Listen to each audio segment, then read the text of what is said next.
ప్రభునందు ప్రీతి పిల్లరా, నేటి వాక్య ధ్యానం కొరకు మిమ్మలను ప్రేమతో ఆహ్వానిస్తూ ఉన్నాను. నేటి వాక్య ధ్యానముగా 44వ కీర్తన 17వ వచనం నుండి దేవుని లేఖనాన్ని చదువుకొని ధ్యానం చేసుకుందాం. ఇదంతయు మా మీదికి వచ్చినను మేము నిన్ను మరువలేదు, నీ నిబంధన మీరి ద్రోహులము కాలేదు. మా హృదయము వెనుకకు మరలిపోలేదు, మా అడుగులు నీ మార్గమును విడిచి తొలగిపోలేదు. అయితే నక్కలున్న చోట నీవు మమ్మను బహుగా నలిపియున్నావు, గాఢాంధకారము చేత మమ్మను కప్పియున్నావు. మా దేవుని నామమును మేము మరచియున్న ఎడల, అన్య దేవతల తట్టు మా చేతులు చాపియున్న ఎడల, హృదయ రహస్యములు ఎరిగిన దేవుడు ఆ సంగతిని పరిశోధింపక మానునా? నిన్ను బట్టి మేము వధింపబడుచున్నాము, నిన్ను బట్టి దినమెల్లా మేము వధింపబడుచున్నాము, వధకు సిద్ధమైన గొర్రెలమని మేము ఎంచబడుచున్నాము. ప్రభువా, మేల్కొనుము, నీవేళ నిద్రించుచున్నావు? లెమ్ము, నిత్యము మమ్మను విడనాడకము. నీ ముఖమును నీవేళ మరుగుపరచియున్నావు, మా బాధను మాకు కలుగు హింసను నీవేళ మరచియున్నావు. మా ప్రాణమును నేలకు కృంగియున్నది, మా శరీరము నేలను పట్టియున్నది. మా సహాయమునకు లెమ్ము, నీ కృపను బట్టి మమ్మను విమోచింపుము. ఆమేన్. ప్రభునందు ప్రియదేని పిల్లరా, చదువుకున్న లేఖ నిమిత్తమే ప్రార్థన చేద్దాం. సకలాశీర్వాదముల కారణమైన తండ్రి, మా మంచి దేవానికి వందనాలు నాయనా. ఈ ఉదయకాలమున మేము చదువుకున్న ఈ లేఖన భాగాన్ని మా కొరకు దీవించండి, మీరే మాకు బోధించి నేర్పించండి. యేసయ్య నామమున అడుగుచున్నాము తండ్రి, ఆమేన్. ప్రభునందు ప్రియ దేవుని పిల్లారా, ఈ 44వ కీర్తనలో మరి ఈ రెండవ భాగము, కీర్తనల 5 గ్రంథాలలో కీర్తనలో 5 భాగాలలో రెండవ భాగము నిర్గమకాండ గ్రంథంలో రాయబడినటువంటి మరి సందర్భాలను ఉటంకిస్తూ రాయబడినట్లుగా మనం మొదట్లో చెప్పుకున్నాం. ప్రియదేని పిల్లరా, ఇశ్రాయేలు జనాంగం దాస్యపు బ్రతుకులో ఉన్నప్పుడు ఐగుప్తు దేశంలో వారు ఏ రీతిగా మరి బ్రతికారో, వారి అన్యజనులతో కలిసి వారు ఏ రీతిగా మరి సహవాసం చేశారో, ఆ బ్రతుకుల నుండి దేవుడు విడిపించినప్పుడు, దేవుడు మమ్మలను మరి నడిపించి మమ్మలను మంచి స్థలానికి తీసుకెళ్తే బాగుండును అనుకుంటున్నటువంటి సమయంలో దేవుడు వారిని మోషేను పంపి మరి దాస్యపు బ్రతుకుల నుండి విడిపిస్తాడు. ప్రియదేవుని పిల్లరా, అలాగనే విడిపింపబడినటువంటి ఇశ్రాయేలు జనాంగం వారి ప్రయాణం చేస్తూ ఉన్నారు. అనేక మార్లు దేవుని మాటకు, దేవుని విధులకు విరుద్ధంగా నడిచారు, దేవునికి కోపం తెప్పించారు, దేవుని మీద సణిగారు. ఇట్లా అనేక మంది ఆ యొక్క ప్రయాణంలో ప్రయాణం చేస్తూ ఉండగా వారిలో కొంతమంది విశ్వాసులైనటువంటి ఇశ్రాయేలు జనాంగం దేవునికి మొరపెట్టేటువంటి ప్రజలుగా వారు ఉన్నారు. వారు అంటున్నారు కదా, ఇదంతయు మా మీదికి వచ్చినను మేము నిన్ను మరువలేదు, నీ నిబంధన మీరి ద్రోహులము కాలేదు అంటూ ఉన్నారు. ఏది వచ్చింది వాళ్ళ మీదకి? వాళ్ళ మీదకి వచ్చినటువంటి మరి ఉపద్రవం ఏమిటి? ఎన్ని ఉపద్రవం వచ్చినా మేము నిన్ను మరవలేదు అంటున్నారు ఏమిటి అని మనం చూస్తే కనుక, ఇక్కడ 9వ వచనం నుండి మరి వారు పెట్టినటువంటి మొర మనం ఇక్కడ చూడవచ్చు. అయితే ఇప్పుడు నీవు మమ్మల్ని విడనాడి అవమానపరిచి ఉన్నావు, మా సేనలతో కూడా నీవు బయలుదేరక ఉన్నావు, శత్రువుల ఎదుట నిలవకుండా మమ్మను వెనుకకు పారిపోజేయుచున్నావు. మమ్మను ద్వేషించేవారు ఇష్టం వచ్చినట్లు మమ్మను దోచుకొనుచున్నారు. భోజన పదార్థముగా ఒకడు గొర్రెలను అప్పగించినట్లు నీవు మమ్మను అప్పగించి ఉన్నావు. అన్యజనులలోనికి మమ్మను చెదరగొట్టి ఉన్నావు. అధికమైన వెల చెప్పక ధనప్రాప్తి లేకయే నీవే నీ ప్రజలను అమ్మి ఉన్నావు. మా పొరుగు వారి దృష్టికి నీవు మమ్మను నిందాస్పదముగా చేసి ఉన్నావు. మా చుట్టూనున్న వారి దృష్టికి అపహాస్యాస్పదముగాను ఎగతాళి కారణముగాను మమ్మను ఉంచి ఉన్నావు.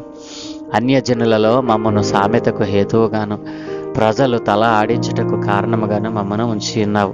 నన్ను నిందించి దూషించే వారి మాటలు వినగా, శత్రువులను బట్టి పగ తీర్చుకొని వారిని బట్టి నేను దినమెల్లా నా అవమానముతో నేను తలపోయిచున్నాను, సిగ్గు నా ముఖమును కమ్మి ఉన్నది అంటూ ఈ విషయాలన్నీ కూడా దేవునికి మొరపెడుతూ అంటున్నారు కదా. ఇదంతయు మా మీదికి వచ్చినను మేము నిన్ను మరువలేదు, నీ నిబంధన మీరి ద్రోహులము కాలేదు. మా హృదయము వెనుకకు మరలిపోలేదు, మా హృదయము వెనుకకు మరలిపోలేదు, మా అడుగులు నీ మార్గమును విడిచి తొలగిపోలేదు అని కొంతమంది విశ్వాసులైన ఇశ్రాయేలు జనాంగంలోని ప్రజలు దేవునికి మొరపెడుతూ ఉన్నారు. మరి దేవుడు ఒకానొక దినాన్న వారు చేసినటువంటి అతిక్రమము, ఆజ్ఞాతిక్రమాన్ని సహించలేక దేవుడు వారిని విడిచిపెట్టేసినటువంటి సందర్భం, శత్రువుల చేతికి అప్పగించినటువంటి సందర్భం, అన్యజనులలోనికి వారిని చెదరగొట్టినటువంటి సందర్భాలు అనేకములు వారి జీవితంలో చూశారు. అయితే వారిలో ఈ సందర్భాలన్నిటిలోనూ కూడా, ఈ అనుభవాలన్నిటిలో కూడా వెళ్ళి మరి దేవుని యొక్క ఉన్నతమైన ఘనమైనటువంటి మరి ఆయన యొక్క అధికారాన్ని గుర్తించినటువంటి కొంతమంది ప్రజలు దేవునికి మొరపెడతా ఉన్నారు. దేవా, ఎందుకు మమ్మల్ని విడనాడావు? ఎందుకు? నీకు విరోధముగా మేము చేసిన పాపమును బట్టే కదూ, అందుకే నీవు మమ్మల్ని విడనాడి అన్యజనులలో చెదరగొట్టావు. మా సేనతో పాటు నీవు యుద్ధమునకు బయలుదేరటం లేదు. మా సేనలను మరి అన్యులైన వారికి అప్పగిస్తూ ఉన్నావు. మమ్మను అవమానకు హేతువుగా చేస్తూ ఉన్నావు. అన్యజనులు మమ్మల్ని చూసి తలలాడిస్తూ ఉన్నారు. వీళ్ళ పని అయిపోయింది, వీళ్ళ దేవుడికి వీళ్ళని పట్టించుకోడు, వీళ్ళ దేవుడి వీరిని విడిచిపెట్టేశాడు అని వారు సిగ్గుతో మేము మొఖం దింపుకునేటట్లుగా సిగ్గుతో మా తల దించుకున్నట్లుగా నీవు మమ్మల్ని చేశావు. ఇంత జరిగించినా నీవే మా దేవుడవు, నీవే మా రక్షకుడవు, నీవే మా పోషకుడవు అని వారు 17వ వచనం నుండి మాట్లాడుతూ దేవునితో అంటున్నారు కదా. ఇదంతా, ఈ ఉపద్రవం అంతా మా మీదకి వచ్చినా మేము నిన్ను మరువలేదు, నీ నిబంధన మీరి ద్రోహులము కాలేదు. నిబంధన మీరిన వారు మరి అలా అన్యజనులలో చెదరగొట్టబడ్డారు, దేవుని సన్నిధికి మరలా తిరిగి రాలేదు. మేమైతే నీ నిబంధనను మీరి ప్రవర్తించలేదు, మరి మా హృదయము వెనుకకు మరలిపోలేదు, మా హృదయము నీపైనే కేంద్రీకరించి ఉన్నాము, మా అడుగులు నీ మార్గమును విడిచి తొలగిపోలేదు అని తమ్మును తాము దేవునికి పరిచయం చేసుకుంటూ ఉన్నారు. సమస్తమును ఎరిగిన దేవుడు వాటన్నిటినీ ఎరగలేడంటారా? తప్పకుండా ఎరిగే ఉంటాడు. ఎందుకంటే అక్కడ వ్రాయబడినటువంటి మాట మనం జ్ఞాపకం చేసుకున్న ఎడల, హృదయ రహస్యములు ఎరిగిన దేవుడు ఆ సంగతిని పరిశోధింపక మానునా అని వారు అంటూ ఉన్నారు. హృదయ రహస్యములు ఎరిగినటువంటి వాడు మన సర్వాధికారి అయినటువంటి దేవుడు. ప్రియదేని పిల్లారా, హృదయ రహస్యములు దేవుని వశం.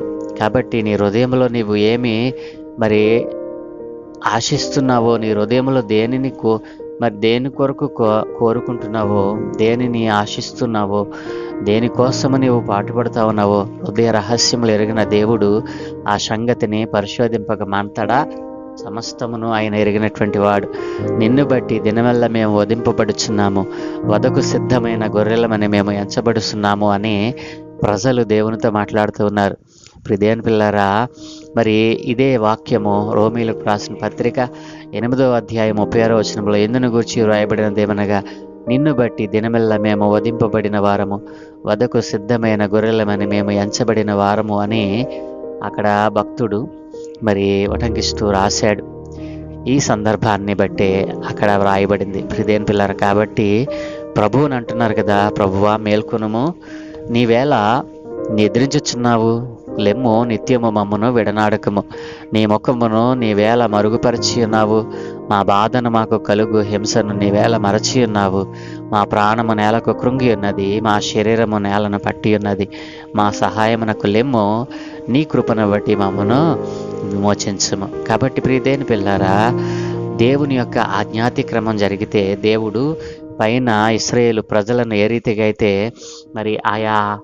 మరి అన్యజనులకు అన్యజనులలో మరి ఆయా పరిస్థితులకు వారిని అప్పగించాడో, ఎప్పుడైతే దేవుని యొక్క సర్వాధికారాన్ని గుర్తించినటువంటి ప్రజలు దేవునిని మొరపెడి దేవుని యొక్క సన్నిధిలో తాము తగ్గించుకొని తమ జీవితాలను మరి తెలియచేసినప్పుడు దేవుడు అంటున్నాడు కదా, దేవుడు హృదయ రహస్యములను ఎరిగినటువంటి దేవుడని, ఆయన సమస్తమును చూడగలడని, సమస్తమును చక్కపరిచేటువంటి అధికారం ఆయనకే ఉందని గ్రహించినటువంటి ప్రజలు అంటున్నారు కదా, మా సహాయమునకు లెమ్ము, నీ కృపను బట్టి మమ్మను విమోచించు అని ప్రజలు ప్రార్థించినట్లుగా, ఇశ్రాయేలు జనాంగం ప్రార్థించినట్లుగా ఇక్కడ మనం చూడవచ్చును. అవును ప్రియదేవుని పిల్లరా, హృదయ రహస్యములు ఎరిగినటువంటి దేవుడు నీ అవసరతలో ఆయన ఎరగడంటారా?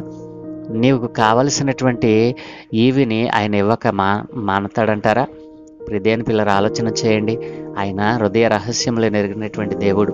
నీ హృదయంలో ఏముందో ఆయన ఇట్టే పసిగట్టగలడు. ఆయనను మించి దాగుచోటు మరొకటి ఏదైనా ఉందా? అది భూమండలమే కాదు, మహాకాశాల్లో కూడా అది ఎక్కడ కూడా లేదు. ఆయనకు మరుగైన చోటు ఏది కూడా లేదు అని దేవుని లేఖనం సెలవిస్తూ ఉంది. కాబట్టి హృదయ రహస్యములు ఎరిగిన దేవునికి నువ్వు సమర్పించుకుంటావా? అజ్ఞాతిక్రమం చేసి దేవునికి విరోధమైన పనులు చేస్తూ దేవునికి విరోధమైనటువంటి కార్యాల చేత ఆయనకి ఆయాసం తెచ్చేవానిగా ఉంటున్నావేమో. జాగ్రత్త. హృదయ రహస్యములు ఎరిగిన దేవునికి నువ్వు సమర్పించుకో. ఆ సర్వాధికారి దేవుని యొక్క ఔన్నత్యమును, ఆయన యొక్క ఉన్నతమైన లక్షణాలను, గుణలక్షణాలను ఇతరులకు పరిచయం చేయి. దేవుడు మిమ్మలను అలాగున ఆశీర్వదించనుగాక. దయగలిగిన మా ప్రియ పరలోకపు తండ్రి, గొప్ప దేవా, నీకు వందనాలు నాయనా. ఈ దినం మాకు ఇచ్చిన ఈ మంచి సమయాన్ని బట్టి మీకు వందనాలు అయ్యా. ఇంతవరకు మేము ధ్యానం చేస్తున్న భాగాన్ని నా కొరకు దీవించండి. అవును తండ్రి, ఇశ్రాయేలు ప్రజలు అజ్ఞాతిక్రమం చేసి వారు ఏ రీతిగా నష్టపోయారో అయినా హృదయ రహస్యములు ఎరిగిన మీకు మొరపెట్టి తమ్మును తాము తగ్గించుకొని అయా మిమ్మల్ని గణపరిచిన విధానం బట్టి మీకు వందనాలు. ఈ రోజున మేము కూడా నైనా మాకున్నటువంటి పలుకుబడి నీ ధన సమృద్ధిని బట్టి అయ్యా, మాకున్న ఆస్తిపాస్తులను బట్టి ఒకవేళ నిన్ను విసర్జించి నీ అజ్ఞాతిక్రమాలు చేస్తూ ఉన్నామేమో. అనేకమైనటువంటి ప్రజలు ఈ రోజున నీ ఆజ్ఞను అతిక్రమించి జరిగిస్తున్నటువంటి చెడ్డ కార్యములు, ఘోర కార్యములు దయతో క్షమించమని, హృదయ రహస్యములు ఎరిగినటువంటి దేవుడవు నీవేనని, మా హృదయాలలో ఉన్న ప్రతి కోరికను నీవు తీర్చగలిగిన సమర్థుడవని గుర్తించి అయా ఇదిగో నీ సువార్త ఎరిగిన బిడ్డలుగా అయా సువార్తను అనేక మందికి పరిచయం చేసేవారిగా మార్చమని, ఈ దినమందు మేము చేయ పనులన్నిటి మీద మీకు అనుదృష్టి ఉంచి మీ దూతల కాపుదలను గ్రహించి మీరు మహిమ పొందుకోమని యేసయ్య పరిశుద్ధ నామమున ప్రార్థించి వేడుకుంటున్నాము తండ్రి. ఆమేన్, ఆమేన్, ఆమేన్.